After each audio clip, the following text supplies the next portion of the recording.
Welcome to Module 5, Section 8 of your California Contractor License Exam Prep course.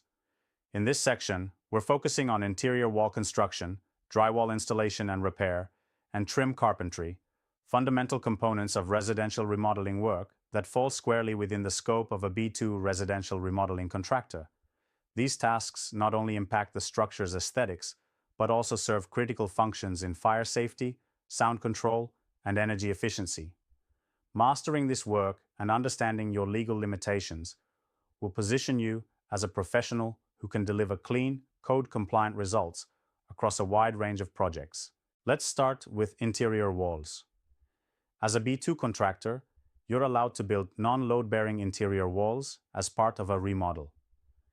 That includes constructing partition walls to divide a space, such as turning a large bedroom into two smaller rooms, or building out closet enclosures. The key restriction is that you cannot modify or create structural walls that carry a load from above, whether it's the roof, an upper floor, or any part of the home's frame. Load-bearing modifications must be handled by a licensed general contractor or specialty framing contractor, often with engineer-approved plans. If you're ever unsure whether a wall is load-bearing, always stop work and have a licensed structural professional evaluate the situation. Do not guess. It's not worth the risk to your license or the homeowner's safety. When constructing non-load-bearing walls, you'll be framing with either wood or metal studs, typically 2x4s for residential partitions. Your work must be plumb, square, and securely fastened to the floor, ceiling, and adjacent walls. You must also consider electrical boxes, insulation, and local fire blocking requirements as you frame. In most cases, a permit will be required, so consult with the local building department before beginning any wall construction. Some jurisdictions may also require inspection of framing prior to drywall installation. Be prepared to document your framing layout, especially if it affects electrical or mechanical systems. Next, we move to drywall installation. Drywall, also called gypsum board or sheetrock, is used to create smooth wall and ceiling surfaces. As a B2 contractor, you are fully allowed to install, patch, or replace drywall during a remodel. Whether you're closing up a wall after plumbing fixture replacement, fixing water damage, or installing drywall on a new non-structural partition, this is squarely within your scope. Typical drywall sizes are 4 feet by 8 feet and 4 foot by 12 foot panels, with common thicknesses of 1/2 inch for walls and 5/8 inch for ceilings or fire-rated assemblies. Installation begins with measuring and cutting drywall panels to size, ensuring that seams land on studs and that the boards are installed perpendicular to framing to reduce flexing and cracking. Use screws instead of nails for long-term hold, especially on ceilings. Screws should be driven slightly below the surface without breaking the paper face. After hanging the drywall, you'll need to tape the seams with joint tape and cover them with multiple coats of joint compound, feathering each layer wider than the last. Allow each coat to dry completely, then sand it smooth before priming or painting. If you're doing patchwork, such as after electrical or plumbing updates, use a backer board or drywall clips to support your patch and feather the compound out far enough to blend seamlessly with the surrounding wall. Textured finishes must match the existing surface. This may involve using spray textures or hand-applied techniques like knockdown or orange peel. Painting over drywall must be done with a proper primer, especially over new mud joints, or else the finish will flash and appear uneven.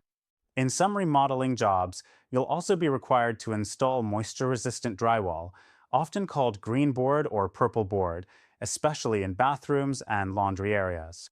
Know where this is required by code in your jurisdiction.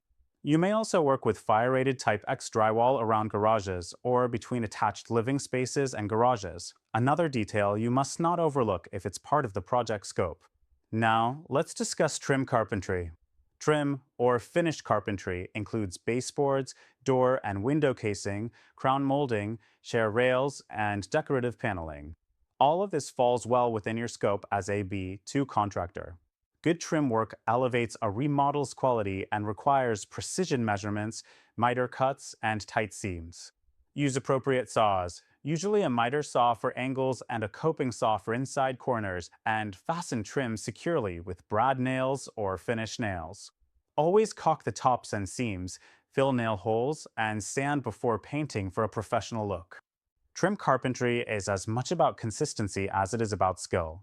You must understand common reveals, profile styles, and transitions between different trim types.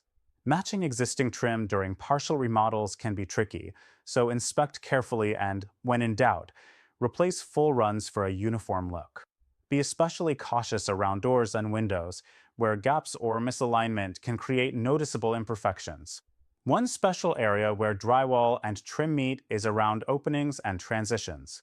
You may need to install corner bead on drywall corners, adjust trim around window returns, or transition from tile to drywall. Clean detail work in these areas sets apart a skilled remodeler from an amateur. And while the client may not know how it's done, they will definitely notice if it's done poorly. Fire safety is another consideration. In garages, utility rooms, or shared walls between units, you may be working with fire-rated assemblies. In these cases, the drywall must be installed per fire-rated assembly guidelines, which may include full-height application, staggered seams, or special caulking. Never compromise a fire-rated assembly by cutting holes or using improper fasteners. If unsure, consult the manufacturer's UL design or the local building department. Let's also cover codes and permitting. Building new interior walls, or even significantly modifying existing ones, often requires a permit and inspection. Always check with the local authority having jurisdiction, HJ, before starting the work. Drywall and trim, on the other hand, may not always require permits when performed as part of non-structural remodeling.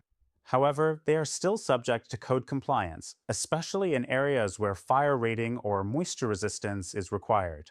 And remember, even if permits aren't needed, all work must meet minimum construction standards. As with everything else in the B2 classification, communication with the client and inspectors is vital. Explain what you're doing and why. Show them material samples for approval, outline which walls are being changed, and set expectations around dust, noise, and timelines. Drywall work can be messy, so use plastic sheeting and negative air machines if needed. At the end of the job, leave the site cleaner than you found it. That level of care builds referrals and helps you stand out in a competitive market. To recap, interior wall construction, drywall work, and trim carpentry are all core elements of B2 remodeling. You are allowed to build non-structural walls, install and finish drywall, apply texture and paint, and install decorative and functional trim. You must avoid structural framing, ceiling joist modification, and load-bearing changes.